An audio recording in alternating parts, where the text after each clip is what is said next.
मागणी त्यांनी केलेली होती त्याचं कलम लावलं पाहिजे। या पास्टरला यामध्ये गुन्हेगार करून त्याला अटक केलाच पाहिजे। त्याला जर अटक नाही केला तर ही सांगली शांत राहू देणार नाही आम्ही। हा अत्यंत महत्त्वाचा विषय आहे। मला धनगर समाजातल्या लोकांना आव्हान करायचं आहे, जिथं जिथं कुठं अशा पद्धतीचं प्रकरण झालेत त्या लोकांना ठोकून काढा। तुम्ही रिझर्वेशन घेता एनटीचं, नोकऱ्या घेता एनटीच्या रिझर्वेशनमधून आणि तिकडं तुम्ही धर्मांतरण केलं म्हणून सांगता। हे असले लाड अजिबात खपून घेतले जाणार नाहीत। सांगली जिल्ह्यामध्ये हे जास्त प्रकरणं सुरू आहेत आणि हे जे पास्टर येत आहेत फादर, त्यांना पण मी सांगतोय, जोर जबरदस्तीनं जर कुठं धनगर समाजामध्ये किंवा हिंदू धर्मामध्ये धर्म परिवर्तन करण्याचा प्रयत्न केला तर तुम्हाला ठोकून काढलं जाईल।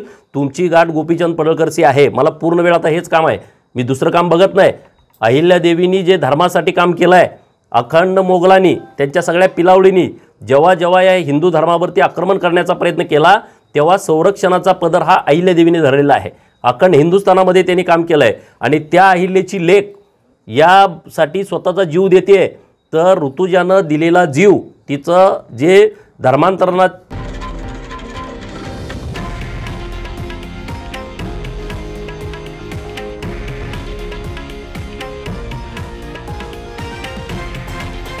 हे आहे देशातील नंबर 1 न्यूज नेटवर्क आणि आपण पाहत आहात TV9 मराठी, एकमेव।